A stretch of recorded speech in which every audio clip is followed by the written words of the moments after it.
Wow. So, hello, everybody. Buonasera. Nice seeing you. Well, actually, I don't see you because the lights are completely blinding me, and I don't know if there's 5 people there or 100. I'm sorry, but I'll get used. So, my name is José Luis. I am a curator for Sonar Festival in Barcelona. And Marco, who's a friend of the festival, asked me to come here today and tell you a little bit about what we do.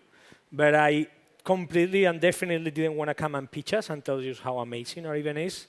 I'm have little interest in actually coming here to show you a trailer, or pitching. I'm way more interested in actually sharing with you the why, the why we do what we do and what we've done for the last 25 years in Sonar Festival, and very specifically for the last 5 years in Sonar+D, the core of the festival during the day. And to me, the best way of explaining to you what we do was really trying to tell you a big story about where we are and why. In our community, I think we don't have that many historical memory, but actually we haven't invented everything yesterday. A lot of the things that we do actually are sitting on top of decades of practice, of experiments, of dead ends. And I want to tell you a little bit more about them so that we can really understand a little bit our common history before explaining to you more about what we do. So this is a story in 3 parts. Relax and enjoy the narrative, because actually I really wanted to tell you a story with many characters. So part 1, I suppose that many of you are familiar with this place, Black Rock City. It's a temporary city that is created in the desert close to California every September. It's the place, or it's the name that is given to the Burning Man Festival. And the Burning Man Festival, as you know, is this congregation of thousands of people that gather during 1 week in the desert. And during that week in the desert, they basically rehearse an alternative society where they leave behind many of their obligations every day, their work, their family structure, and they go to live in the desert to build things, actually. And they go there, create teams, build very unpractical machines that don't actually fulfill any practical purpose. They execute all kinds of ridiculous ideas, like bringing a judge in the middle of the desert so they can host parties and engage in forms of exchanges that are not monetary, are not actually driven by money. And they even build their own institutions. This is the temple. It's a big temple that is built, and the last day of the festival, everybody leave notes in the walls of the temple for the members of the family who are not alive, who are not with us, and then the temple is burned. The last day, the statue of the Burning Man, the symbol or the icon of the festival, is burned, and this goes back to being peace in the desert, completely empty until the following year. And an interesting question is, who is these people who are willing to leave behind all the signs of modern civilization for a week and engage in an alternative society? And most of these people, for the most part, are the kind of people who work in these kind of environments. These are pictures from Google offices from all around the world. Places in which things like the personal, the professional, the leisure, and research are combined together, where there are no big separations between when you are working and when you are playing. Places that, again, really introduce the idea of the playful in everyday life in different ways. And something interesting, which I think is very well expressed by this paper by Fred Turner, who is one of the big historians who have studied the history of the tech industry and of Silicon Valley as a place, is what is the relationship between this place in the desert, Burning Man, and the offices and the spaces where these people work throughout all year long. Because one way of looking at this is that this is just a weekend, a wild weekend in the countryside that has no relationship whatsoever with what these people are doing in the other 51 years of the week. But really, it's not like this at all. I mean, in a way, and the way that Fred Turner explains it, a place like Burning Man supports new forms of production emerging from Silicon Valley. And it's building of a socio-technical commons that helps to shape and legitimate the collaborative manufacturing processes driven the growth of Google and other firms. The notion here is that Burning Man, this place that is actually as far as removed from a laboratory as you can imagine, is a key cultural infrastructure for the Bay Area's new media industries. The interesting thing is that this doesn't come out of nowhere. This actually comes from the very DNA of how the thing that we call Silicon Valley, the thing that we call the tech industry, actually originated and where it comes from. And it's good to go to the very beginning of it to try to find the traces of the DNA of combining the playful, combining the logic of the laboratory and the logic of the party, the logic of the experiment in a hedonistic space together. So in December 9, 1968, it's a very important historical day in the history of computer science and the history of the relationship between computers and society. This man, Doug Engelbart, gave the first demonstration of what was called then the mother of all demos. This was the first time in a similar situation like we are now, in a stage in front of people sitting in an auditorium. Most of the elements that we recognize as the syntax of computing were shown in public for the very first time.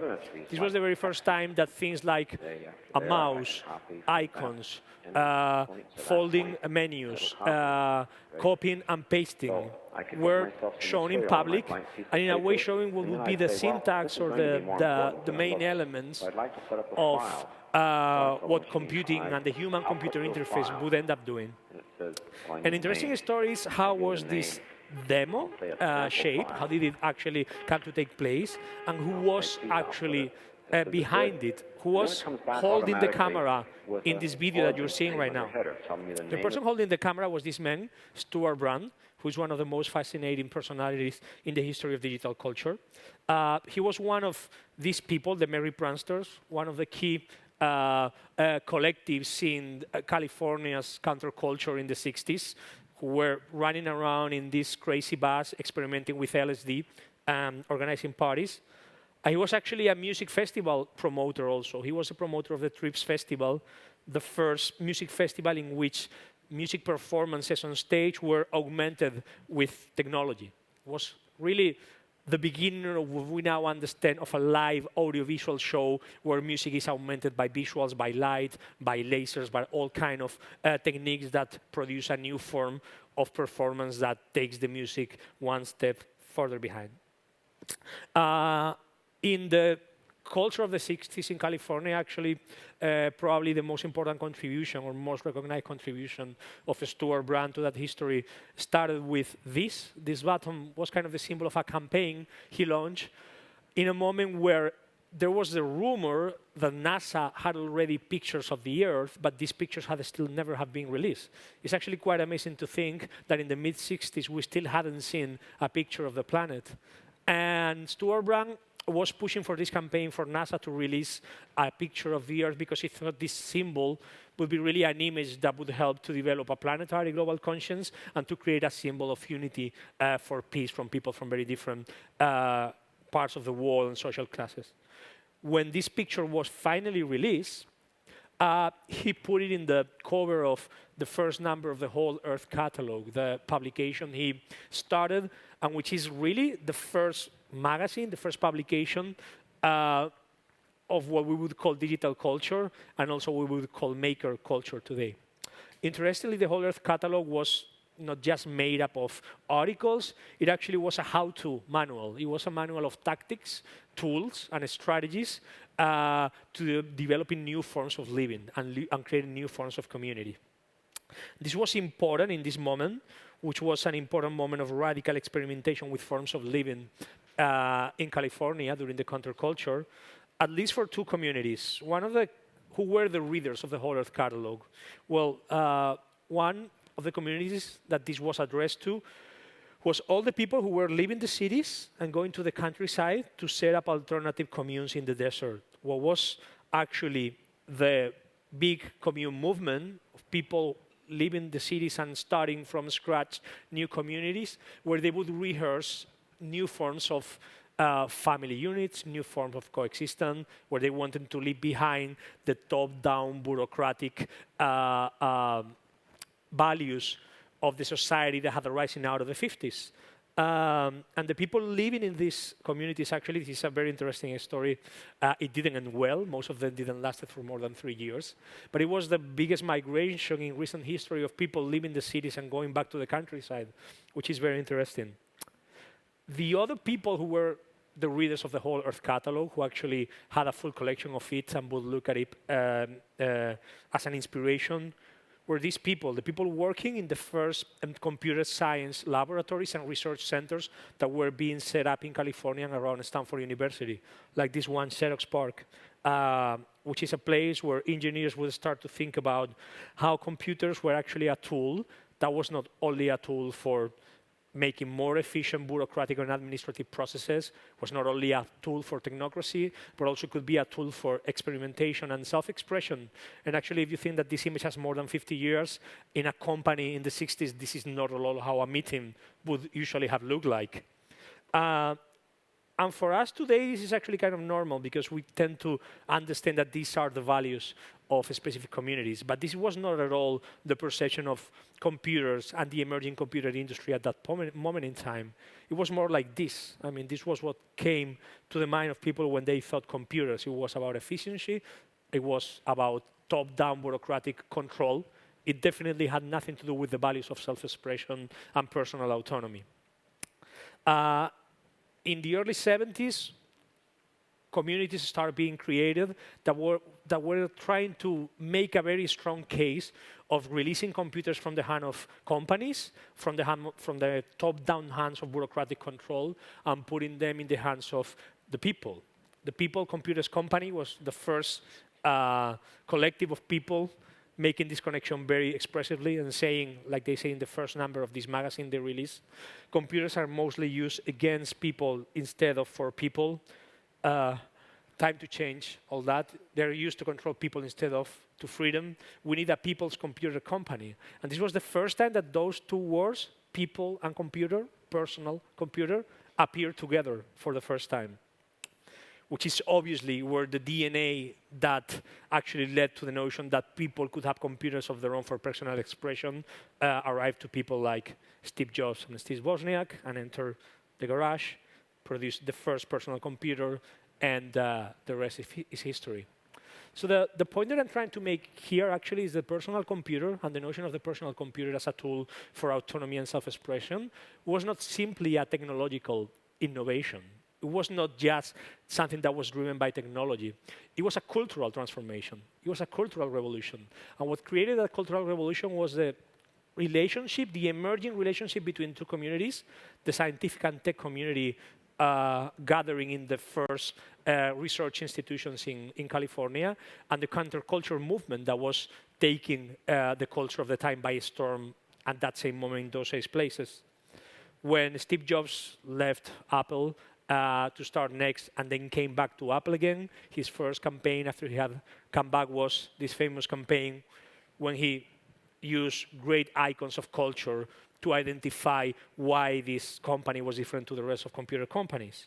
And actually, in his last ever public appearance, in his last ever keynote before dying, 6 months before dying, he made this point, a very specific point that he wanted to make across. The idea that for his company, technology alone was not enough. It was technology married with liberal arts and the humanities what created the kind of values that they wanted to foster and produce. So the notion, as I say, that the idea that we take for granted that computers can come out of, or can actually, on the one hand, be tools for personal liberation, tools of autonomy, tools of creativity, was not a technical innovation, didn't come out of the engineers. It came out of the cultural community that was gathering around it in the 60s. And this was not the only thing that was happening at that point in time, in those years. While this was happening on the East Coast, on the other side of the country, other kinds of connections were being created and were being made. This is the headquarters of Bell Laboratories. They're in New Jersey. If you look at, in historical importance, what has been the most important places in the history of innovation in the last century, this would be definitely in the top 3. Researchers working here are credited with the development of things like radio astronomy, the transistor, the laser, information theory, the Unix operating program, the C programming language, the C++ programming language. 8 Nobel Prize winners received their Nobel Awards out of the work that they were developing at Bell Labs. And in the mid-60s, New York was not only an important center for innovation, it was a very important center for culture. It was actually, at that point already, you could say the art and the avant-garde capital of the world, having taken this title from Paris, who in a way had retained it until the 20s and 30s. So it was only a matter of time that these 2 communities, the community of scientists engaging with scientific research, technological development and innovation, and the avant-garde community of artists in the 60s would come together. And this happened through the friendship of these 2 people, Billy Kluber, who was an engineer working at Bell Labs, and Robert Rauschenberg, the important avant-garde artist who was at the very center, at the core of the art scene of New York in the 60s. Together, out of their friendship, came up the idea of starting a new form of organization that would bring those 2 communities together. They call it Experiments in Art and Technology, IT.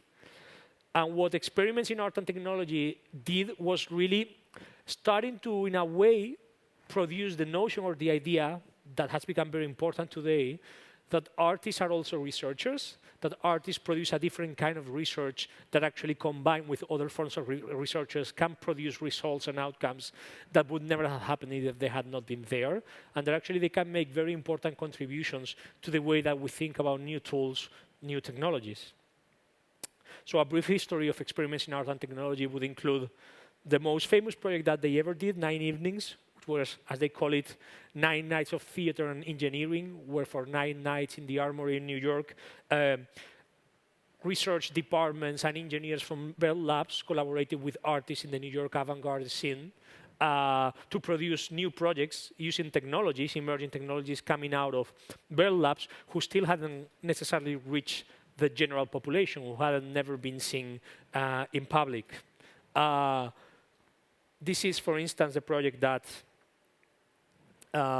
John Cage did himself in his project. They took telephone lines, made telephone lines live all throughout the city, connect with the theater where they were performing, and they made like a music piece live, taking sound out of different points in the city and mixing them in real time and opening them together. And I'm always impressed by seeing this picture, because this is 1966, and it looks so similar to an electronic music live show looks today. So in a way, as I say, it's important that we don't forget our own history. I think it's almost classic. Another important project is this one, the one that Robert Rauschenberg made himself. This was a tennis match where they connected contact microphones to the racket so that every time that the ball would be hit by a player, the sound of the ball would be amplified 1,000 times, producing a huge sound impact. And one light in the stage would turn off. So the space would start getting darker, darker, and darker every time. And by the end of it, when everything was completely dark, a couple of screens would turn down, and a projection of infrared cameras would be shown so people could see what was going on through the infrared cameras. And this was the first public demonstration of this technology of infrared video outside of military. Well, we hit the ball back and forth so we could make noise. So this was an example of the kind of relationships that arise out of showing emerging technologies, putting them in the hands of artists to collaborate with engineers. This is another important, or the other really most famous project developed by Experiments in Art and Technology. It was the pavilion that they developed for Pepsi in Expo 70 in Osaka. And it was probably also the first big collaboration where a brand engaged with artists and engineers to develop something that would have an impact in the general public in a broader way. It's interesting, too, also, that this wasn't even the only collaboration that put artists in the heart of a research center. In the same year, 66, an exhibition at the Museum of Modern Art at MoMA showcases the work of a female artist. This piece that is kind of a kinetic display in the shape of a sphere. Interestingly, it actually ended up appearing in one episode of Star Trek as kind of futuristic communication device. And the woman, Lillian Schwartz, a pioneer of computer graphics, after presenting this piece of MoMA, was invited by the engineers at Bell Labs to go to work with them. And she was probably the first artist in residence in a research center or in a company in history. I mean, it was the first case where a company or a research institution said, why don't we bring an artist to work together with our engineers and work in the stuff that we're doing? And for the last 4 decades, she was working in her position as an artist in the development of the field of computer graphics, to which she made tons of contributions as the person who, along with the engineers, would explore what were the visual possibilities of computer graphics and emerging medium that was taking place. It's very interesting to look at the history of how many times things that have ended up becoming services or products were somehow in a way pioneered or anticipated by projects by artists who were approaching technology in a way that would actually not have any practical purpose, but would actually in a way anticipate things that could become products and services in the future. This is a famous example. Between 1978 and 80, Michael Neymar, an American artist, takes a camera, puts it on top of a car, goes driving through the city of Aspen, taking a picture of every house and every number on the street. This was the beginning of a medium, the Laserdisc, that allowed media to be stored and it could be accessed in different ways. So basically what we was doing was a three-dimensional photographic model of a street that you could move through and go and look number by number. And it's very interesting because a Republican senator gave up an award that they always gave to what they consider the worst use of public money, you know, like the biggest waste of public funds. And Michael Neymar basically anticipated Google Street View by 2 decades. Or in the mid-90s, German art collective Art & Com developed this navigable interface where for the first time satellite imagery of the Earth could be navigated in a three-dimensional sphere that you could zoom in and zoom out, basically also anticipating Google Earth. So in a way, this is an important set of circumstances that have taken us to a change of paradigm. And this change of paradigm in the relationships between different communities, the scientific and technical community, the creative and artistic community, and the ways that they together can engage and collaborate in innovation processes is, I think, and we think, one of the most interesting things going on today. So, part 2. This man is Joe Ito. He is important VC capital, founder of companies. He was at one point the head of Creative Commons, and now he is the head of the MIT Media Lab.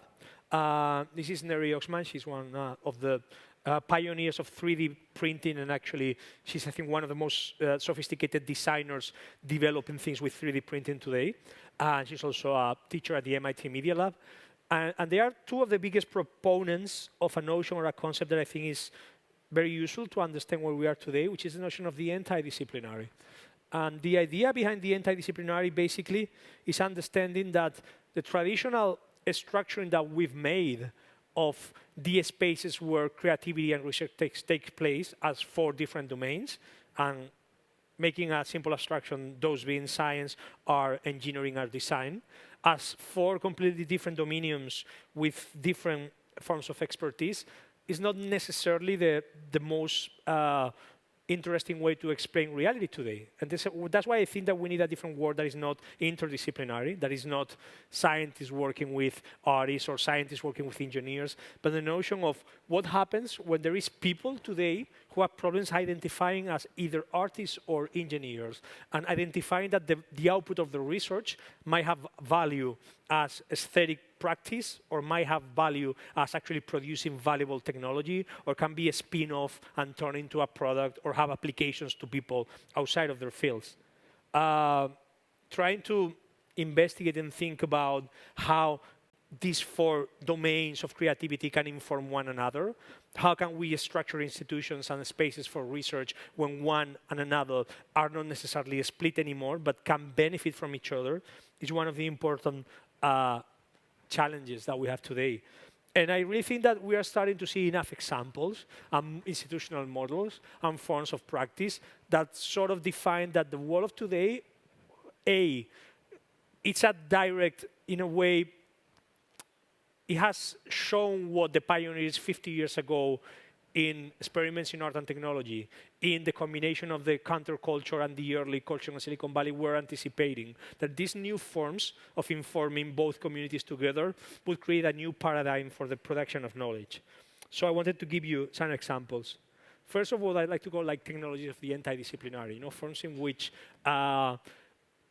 either artistic practice ends up producing technological innovation, or technological innovation produces things that can be recognized either as artistic practice or as actually innovations with application in commerce's product or services. This is one of my favorite examples. For instance, this is United Visual Artists. They are a London collective of creators. So on the one level, they are an art studio. They develop big installations like this amazing kinetic sculpture chorus taking place on a church. They've been one of the first to actually turn LED lights, the LED medium, as not only a medium for light, but also for information display, and how to combine one with the other. But they're also known as a very well-known design studio, developing projects with clients, specifically in areas like stage design. They are very well-known by the collaboration with the British band Massive Attack, for which they have been developing the languages for their stage shows for the last 15 years, producing this aesthetic that is intensive of data, this data-intensive aesthetics, turning data into light. And the interesting thing is that out of having to develop tools for themselves, for their practice, for creating these projects, they ended up thinking, okay, these tools that we're making for ourselves might end up actually having an impossible applications for other people. So they spun off and created this company, D3, through which they commercialize a media player. And this media player comes out of the research and is becoming, or is one of the few industry standards that are used to run control of media and lights in things like Olympic Games ceremonies, Oscars or Grammy Award ceremonies, so on and so forth. So this tool actually has ended up having an impact beyond the confines of what was very specifically an art studio and has become an industry tool. And the interesting thing is that this is software that was not developed through the mechanisms of how the software industry works. It was done by 7 artists in a London studio. So how can you actually end up producing, through completely different logics, tools that have this impact or this form of value? This is another example. This is James George, artist and filmmaker from New York, who looks into a tool that is released by Microsoft. Is this camera, infrared camera that is used to control video games, the Kinect. And in video games, it's used simply to allow you to move in front of the screen and control things with your hands. But he takes the Kinect, hacks it, and turns it into a different filmmaking device, so that when combined with a standard video camera, it allows you to capture a three-dimensional model of everything happening in the room. So it's both a video camera and a three-dimensional scanner that produces data points that can be combined with the video image. So what does he do with this? He produces a commercial library called DepthKit that other people can contribute to, and that becomes a product using things from advertising to video post-production by companies all over the world. And the interesting thing is that he ends up being invited back to Microsoft Research by the people who develop the original tool themselves to see what can they learn from him. And the interesting thing here is not that the people at Microsoft Research wouldn't have been able to think about that there were other applications for this technology, but that he came and said, there is a complete possibility space around here that has to do with your product, that has nothing to do with the way that you're using it, that you may have not even think about. So he was making different questions that ended up producing different answers for the use of this tool. Another historically very important recent project started here in Italy, specifically in Ivrea, at the sadly disappearing Ivrea Interaction Institute, where Massimo Vanzi, David Quartiers, and Tommy Go developed this tool, the Arduino, as a way to allow designers and artists to sketch and prototype in physical computing in a very simple way, so that you wouldn't need to be an electrical engineer to know how to program sensors, to connect a computer with a sensor to do something. It was a sketching tool so that they could use it at school and they could show artists and engineers the potentials of physical computing.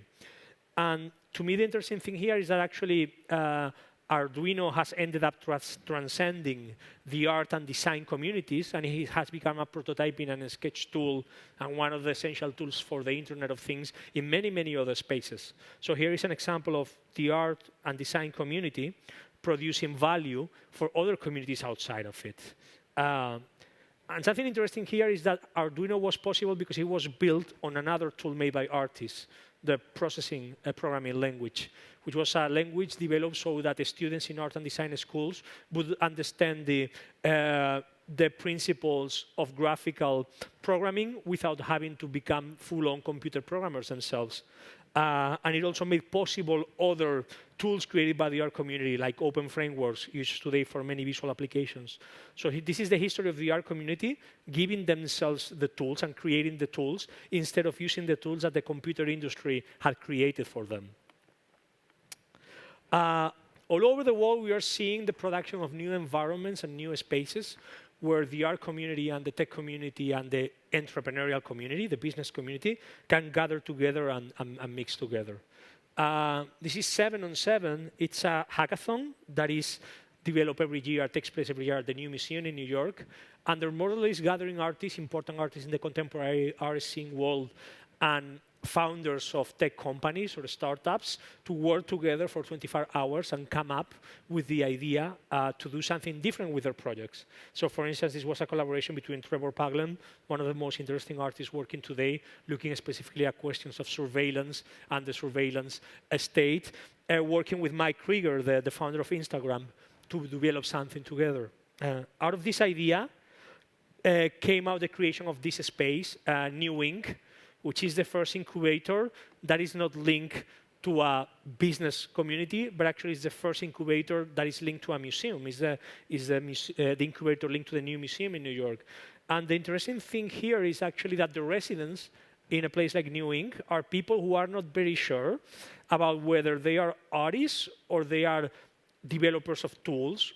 If they're things that they're doing have only a value as self-expression, or actually can become a tool that other people will use for their own means, or actually if the way that they will make money is working as artists, but then taking the tools that they have developed to create their art and spinning them off into products, services, or companies. All over the world, you're seeing how the idea of embedding artists and researchers in other research environments is becoming more and more important. This is CERN, the most important scientific institution in Europe, the particle physics laboratory that gathers more than 3,000 physics from all over the world. For the last 5 years, it has developed its own artist in resident program where artists go there to work hand in hand with physicists. And obviously the idea here is not that the artists will make contributions and actually discoveries to the field of fundamental physics or particle physics. The idea here is actually that the artists will in a way engage with them and make different questions, and will in a way increase intellectual diversity. And we know that intellectual diversity is very important, that if you have a lot of people that know a lot about a very specific thing, you may end up producing a less diverse environment than if you have people from different fields working together. Companies like Autodesk are creating their own spaces for artists in residency, like this one, Pier 9 in San Francisco, where they go to work one with the others. And even the European Commission is starting to put money into this. The STARS program, Science, Technology, and the Arts, is a research program for the European Commission that is stimulating the innovation that comes out of technology, industry, and society being stimulated by the arts. And actually is looking at ways in which engaging artists in the research policies of the European Union produces different kind of endeavors. I think probably no person exemplifies better this collision of these two spaces like this man, John Maeda, who started being a very important teacher at the MIT Media Lab, then became president of the most important design school in the US, the Rhode Island School of Design, and then became one of the partners in Kleiner Perkins, the most important VC firm in Silicon Valley. And he's one of the big proponents that against the idea that the important areas that produce high-value knowledge and that are good for the creation of jobs and the production of value are what they call or are identified in the US as the STEM disciplines, science, technology, engineering, and mathematics. We actually have to evolve towards a mechanism that enforces the STEAM model, which is putting the arts in dialogue with all of them so that this collaboration between one and the other can engage new forms of stimulating diversity thinking, new forms of innovation, lateral thinking, and coming up with new questions than those that would come out if you had a way more homogeneous, standardized environment for research and innovation. There's a few reasons why, and I think this is important, and it's what I wanted to end up with, why we need to stimulate a connection between the space of creativity and the arts and the space of innovation and technology. Because in the way that we are shaping the relationship between these communities, I think there are ways in which not only they can benefit from each other, but that out of this combination can come solutions to some of the problems that we're finding today. So these are like 3 dystopias, 3 like really scary scenarios we can end up with in this ecosystem of today, and 1 utopia, 1 ideal scenario that I think we could end up looking towards to.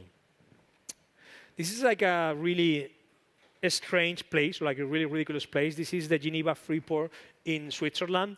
This is the kind of places, there are several all throughout the world, where the art market stores very valuable art pieces so that they will stay in a place where they haven't crossed a border, so they still have to pay tax the moment that they cross borders. So people investing in art, in the art market, will in many cases leave them here and just keep them there because since they don't consider them pieces of art, but they are basically speculating with their market value, they don't need them to have them anywhere else. So they are basically a store. This is one of the biggest museums in the world, but no one can visit it. It is estimated that more than 1,000 Picassos are stored in this place, in the Geneva Freeport. This is actually kind of like the symbol of how the relationship between art and capital ended up from making art a form of self-expression and a form of cultural production that would allow us to recognize each other, to then adding to it its market value and speculation value, to then getting rid of the cultural value and just staying with the market value. This is to me like a really kind of a nightmarish scenario of a relationship with culture and the arts. This picture, which I'm sure you've seen it, actually took place in my city in Barcelona a couple of years ago when Mark Zuckerberg came to present their collaboration with Samsung in VR. And it's incredible how not only the picture looks like really scary and like really dystopian, it shows like a vision of a kind of all your science fiction nightmares together in one image. Just our overlord smiling as he walks upon us, lost in his digital world. The thing that to me was completely amazing was not that the picture was taken or that this happened, but that Mark Zuckerberg himself posted it in his Facebook. So it was like, what was he thinking? You know, like in what kind of set of values he thought that this was actually an amazing image to share with the world, showing the values of what he wanted his company and their world to look like. So to me, this is kind of like the perfect nightmare of how actually the depriving of values, depriving of a humanistic vision of what technology can do, can then thus taking us to this kind of completely nightmarish, absurd scenarios. The third one is an example, and I could have brought many, many examples. I'm sorry if there's many people here working in agencies. How many agencies people are here? OK, quite a few. Now is the time where I'm start hitting on you. This is a piece of art from an interactive artist in England called Chris O'Shea. It's an augmented reality public space piece. He did it in Liverpool, and it's actually a very, very simple kind of tool where this kind of giant hand would interact with the passers-by on the street. And it was a fun, playful, interactive piece. A couple of months later than this, an agency in New York, in Times Square, creates this piece where basically a woman comes out and starts interacting with it. And the thing that I think is kind of important, so you know, is that I cannot even imagine the orders of magnitude in which the budget of this project was bigger than the budget of the previous project. And I kind of think that this really was a product out of the age of Vimeo documentation and the age of blogs and the age of online magazines that are all the time kind of combining and producing and taking out examples of brilliant creativity so that it spreads throughout the world. And at least here, there was like a public conversation about like, hold on a second, is it kind of okay when an agency gets inspired in the work of an independent artist who's probably made like a tiny, tiny fraction of the money that the agency has made with the project, takes the idea and turns it into something else, because ideas belong to nobody. This is actually, to me, like a really dystopian scenario where we don't develop sustainable practices within creative ecosystems. And I think sustainable practices in creative ecosystems are very, very important. And there's many ways in which the tech industry, the creative agencies industry, can actually benefit with engaging in different ways with the work of the artist community. So these were my 3 dystopias. Like, my utopia has to do with this. This is a piece of news that came out early last year. With the rise of things like artificial intelligence and personal assistance, with the impact of the series of the wall, the personal assistant wall, suddenly tech companies have a necessity to have people writing characters, you know? People understanding how language works, what is humor, what is personality, so that they will create artificial characters that will behave as actual characters. And then, of course, who knows language and who knows how do you create a character better than nobody? Poets or playwrights, you know? So you have tech companies where engineers today are working alongside with playwrights, with script writers coming from Hollywood, with poets to create actually engaging, fun characters. And this, to me, is an example of the kind of possible engagements, you know, of collaborations that you can have when both communities can work together in a productive and in a meaningful way. To me, it's important to understand that the arts still are the laboratory for society. You know, that art allows us to engage in new forms of living and in new ways of imagining that other forms of living are possible. I'm going to go through this very fast because I'm running out of time. The questions that we're trying to make, and I think are important questions for the 21st century, and that we try to engage in, are things like this. What is the role of artists in the ecosystem of innovation? If artists are researchers, what is the value of their output as research? How do artists contribute to the production of knowledge beyond the institutional space of the arts? And how are artists today supporting their practice from spaces outside of the arts? We're interested in developing an environment for this, a place where actually these kind of questions can be asked, and a place where all of these communities can meet together. And this is what we're doing for the last 25 years in Barcelona in the mid of June at Sonar, and very specifically for the last 5 years at Sonar+D, the Creative Technologies and Digital Culture Conference that sits at the very heart of Sonar. It's very difficult for me to explain what it is. It's not just a music festival. It's not a tech conference. It's not South by Southwest. It's something different. My actually favorite definition of it came out in an article in the London version of Time, when explaining what was this festival about and who was it for. It says Sonar is a festival for ravers with PhDs. And I really like this idea of this notion of having an environment that is characterized by ravers with PhDs. I wanted to show you how it looks like for a couple of minutes. And thanks so much for listening. Can I have sound?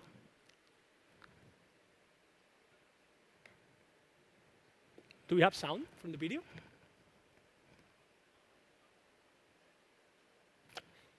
Oh, this. OK, there's always going to be something that doesn't work correctly. So anyway, thanks for listening. It's been a pleasure talking to you. And thanks for coming today. Thank you. Yeah.